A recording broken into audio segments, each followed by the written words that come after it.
What's going on? I am Casey O'Rourke, and I'm here with the Rabbi David Gerber. It's great to be here. Great to be here. We're just doing a little casual chat, just getting to know each other and talking about life, faith, whatever, you know?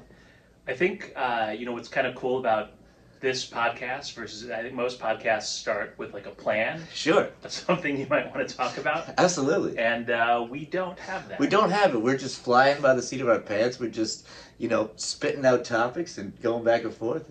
And I said it's good to be here. Right. This is literally my office. He didn't have to do it. Folks, I carted over. This is where I am slept. Anyway. Right, exactly. There was a lot of schlepping involved, but it's for the love of the game. It's about conversations between two people and just discussing, where we come from. And, we're are you from New Orleans? Or? I'm from St. Louis. I'm from St. Louis. The Arches, yeah. There's one arch. One arch. There's You're one thinking arch. of McDonald's. There's 6 billion served. I'm thinking of St. Lewis and Clark. That's not the Lewis they named it after. It wasn't named after him, but yes, there was a role. Yeah, he was there. He was there. Sacagawea. I don't know Sacagawea's story. Maybe not important to dwell on that, but there is a Clark Street. There you go. So you a Cardinals fan or? Oh yeah, Go Cards. Cards. They're awful this year. They're not great. And were you upset when the Rams betrayed you and they moved to Los? Were you a big football guy? I thought this was going to be a happy. No, we're going deep, folks. We're trying to get into those wounds, see what makes the rabbi tick. Yeah. Yeah. No, it's. I don't want to talk about the Rams. We don't want to talk about the Rams. They broke his heart. Now, as a Saints fan, the Rams. I am now a Saints fan. There you go. Yeah, I'm 100% on board. Yeah. And, as a Saints fan, they were in the NFC West back in the day. I was a child. The rabbi's much older than me. I mean, I've got to be, yeah. It's got to be. I mean, I'm about to turn 40. I mean, I look, 23? What do you think? Yeah, 23. 32? Rough 32. But, so the Saints, obviously, have had a tough run. And the Rams are always just that obstacle that, greatest show on turf, all that sort of stuff. Is that what they're That they can't take that from us. They can't take those are memories. Yeah, no, you're right. They're sacred That's memories. Ours. That's St. Louis Rams. They own that. And I'm a musician as well, and we've traveled to St. Louis many times. Had a good time up there. But so how did you? Obviously, you are a rabbi.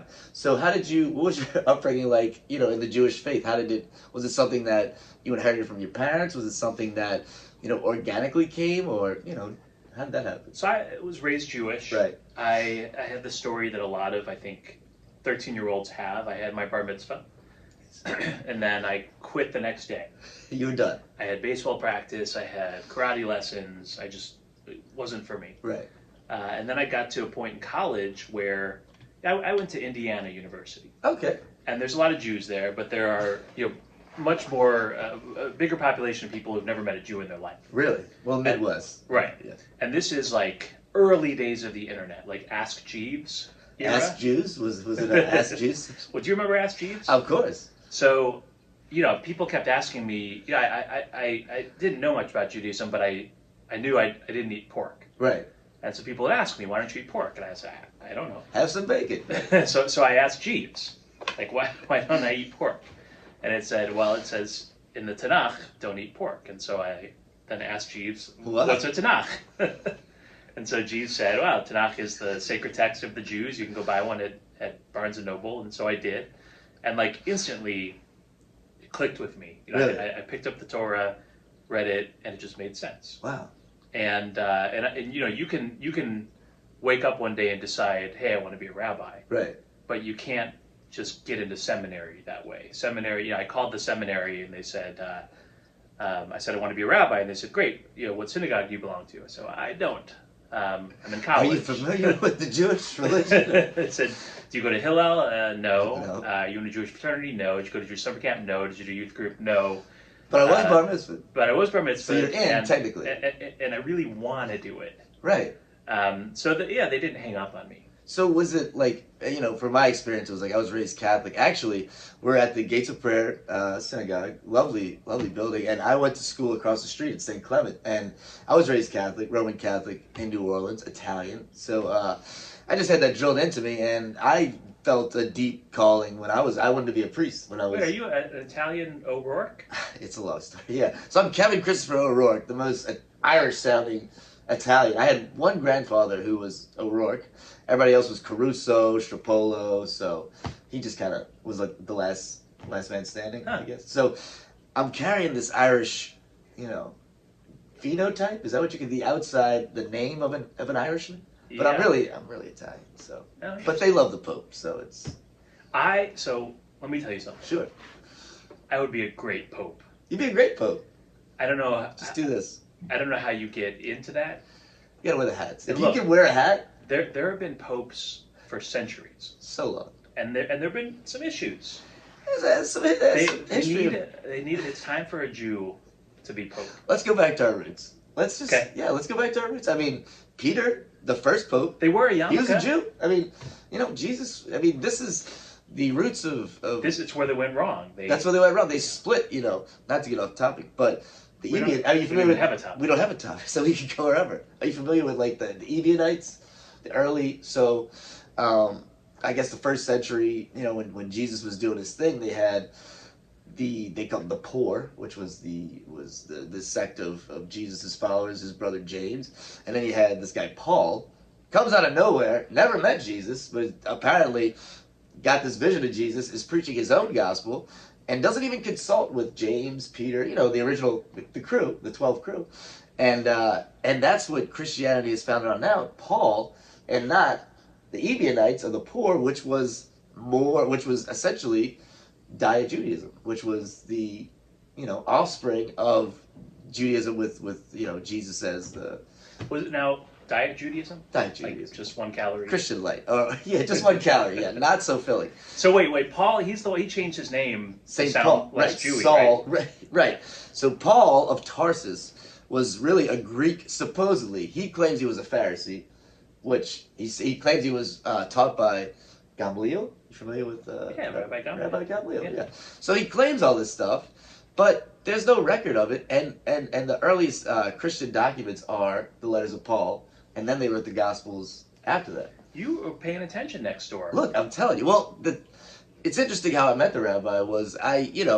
I am a seeker. I like I said, I had a strong Catholic faith, but as I grew up, went to Catholic school, and I just kind of wondered, do I believe this, or is this something that I was raised in?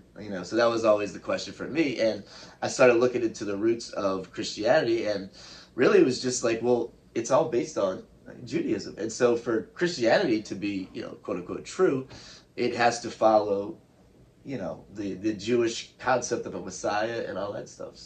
So I love it when Christians bring me in to talk.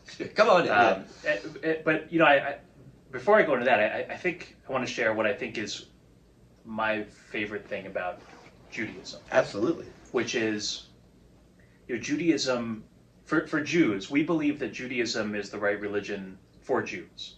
Sure. So we don't go knocking on doors saying, you should be Jewish. No. And in fact, for Jews, to get into heaven, Judaism isn't even a requirement. Really? So, that your reward in the world to come is based on how you treat others. So, for Jews, if for a Jew to get into heaven, you have to be a good person. For a Catholic to get into heaven, you have to be a good person. For a Muslim to get into heaven, you have to be a good person. So, when I go in to talk to churches, the thing that they love most is in Judaism, like the text is just the beginning. Right. And we dig and we challenge and we parse, and the deeper we get, and I think that's kind of a lost art in most religion these Absolutely. days. Is not accepting what you see on the surface and getting in deeper into the minutia. I mean, in Judaism, we're not only supposed to learn from the letters of the Torah, right, but from the spaces in between the letters of the Torah. Awesome.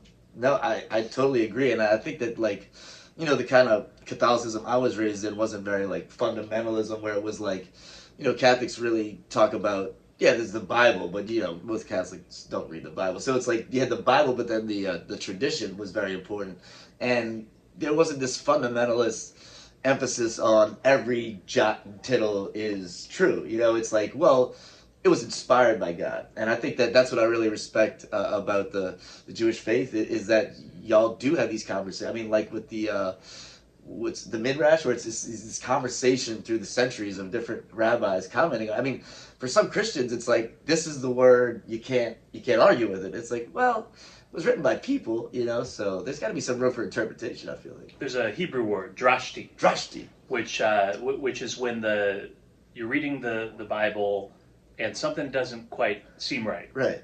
And that is the Torah yelling at us. Study me. Look at this. Look at this further. And that's where the beauty of religion is. Absolutely. And the stack of books behind the dinosaur back there is the Talmud. And in the Talmud, you have the explanation of the Torah, the Midrash. Right. And so you can't actually practice Judaism just based on the Torah. There was a group that tried to do that called the Karaites. Karaites, okay, cool. And it never works. It didn't go through, yeah. No. It felt fun. So the Talmud is like the explanation. The Torah is the skeleton of the body of Judaism, right. and the Talmud is the flesh and the... And that's what it is. I think that a lot of people, my age too, like they may have been raised in a faith or no faith at all, and we're just surrounded by, this emphasis on materialism and like, this will make you happy if you get this job, if you do this. And I feel like, how can you dismiss just centuries or, millennium of teaching it? And that's what I love about the Jewish faith too. It's so rich, and it's a conversation, it's something where you're questioned with these existential questions, and people are just like, let's talk about it, let's figure it out. And you may not arrive at an answer, but it's in the searching that you feel like, okay, like I'm having this conversation with something bigger, or like with my history. And I just think that's pretty fascinating. So one of the great all-time rabbi names, guy about 2,000 years ago, his name was Rabbi Ben Bagbag. Love it. Yeah. Bag squared, yeah. Bag squared. So he said 2,000 years ago, turn it, and turn it again. The Torah we're reading today is the same Torah that they read in the Dead Sea era. Wow. They read 2,500 years ago, and somehow we're still reading it every year. The words never change, but right. we still get new meaning. Even if the words never change, we change. Right. So the way it looks to us now and the way it looks to us a year from now should be very different. Right. And it's crazy how that book or that story has shaped Western civilization. I mean, the world. It's these stories that people can draw on when you feel adversity. You're like, why are you doing this to me? Oh, look at Job. He got boils. Job had some boils. That was a rough stretch. Yeah. Yeah, Jonah, he got eaten by a whale or a large fish. Very good. Yeah. It said in Hebrew, "Dag gadol," big fish. Big fish. You could probably assume it's a. And I love that story because they're on the boat. It's getting so. You want to tell that a little bit? The story of Yeah, Jonah? we just read it. We read that on Yom Kippur every year in the afternoon. Nice.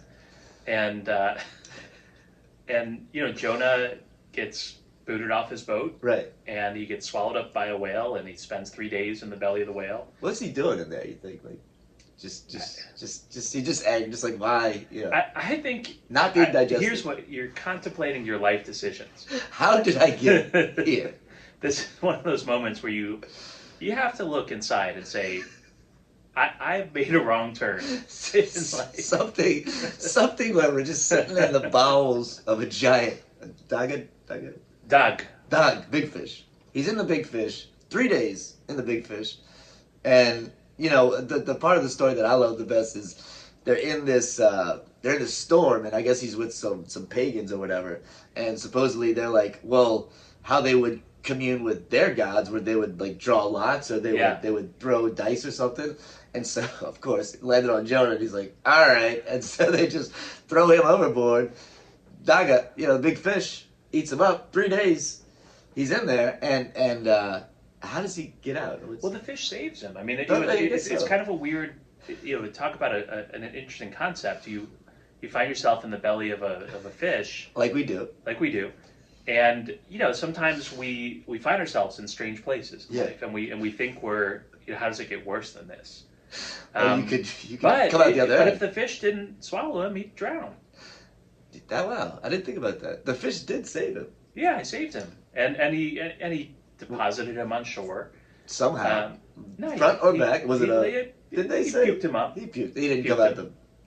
No, he didn't. That would have been like, come on, like that's just a little too much. Like, although there's some gruesome stuff in the Bible. Oh, sure. That's not one of them. But he look. The whole point of the holiday where we read the story is about examining our deeds, and this idea of this is a great Jewish word. Yeah. Teshuvah. Teshuvah.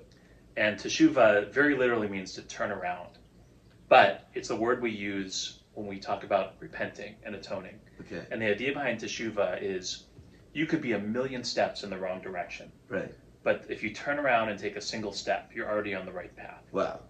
And for people who feel like they've gone too far down the wrong path, people who are struggling with addiction or just even bad habits. Yeah. You know, this is why New Year's resolutions fail. Right. You say, I'm going to lose 100 pounds, which is insane. You know, if you Right, said, right. all right, I've got to walk 1,000,000 miles this way, you know, Wow. that's not the way to think about it. You think about it as I turn around and take a single step, and I'm on the right path. That's beautiful. And every day you can say, I'm on the right path. You are getting there. One step One forward. step at a time, yeah. You're in the belly. I mean, that's what I never thought of it like that. But like, you are like literally in the belly of a beast. And I mean, I think that we've all been there in our life. Like, how did I get here? Is that where it comes from, the belly of the beast? I don't know. I mean, I would imagine maybe. Maybe our producer, Elijah. Elijah, he's looking it up. He's eating a sandwich. He's eating a sandwich. Well, it looks good. You could have ordered us something. It's rude, Elijah. It's rude, Elijah.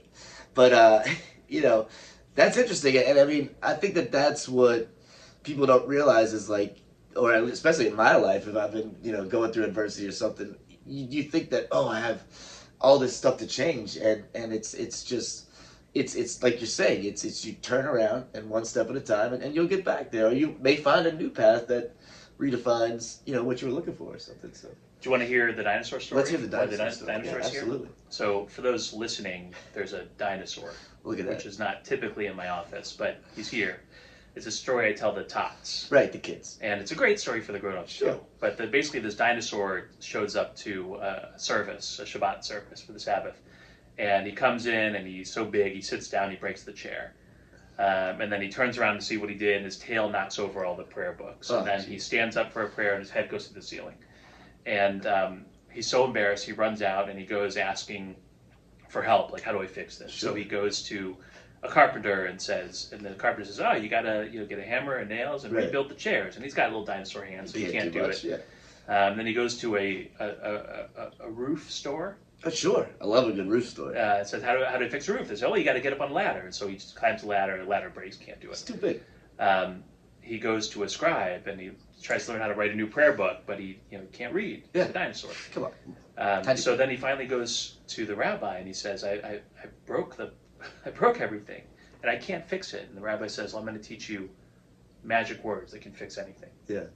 And so he whispers to the dinosaur's ears the magic words. And so the dinosaur goes back to the synagogue and he walks in and he says, I'm sorry. And that's it. That's it.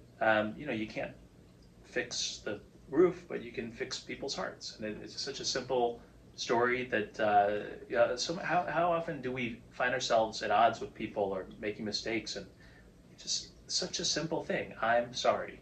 That's beautiful. That's hard to. It's hard to say. Hard to get out. People don't like to ask for help, or their pride, and you're right, folks. We're all dinosaurs. You know, we're all the metaphorical dinosaur, and I think what the rabbis say is just so true. Just find that humility and just say I'm sorry, because we all make mistakes. We're not perfect. Yeah. By the way,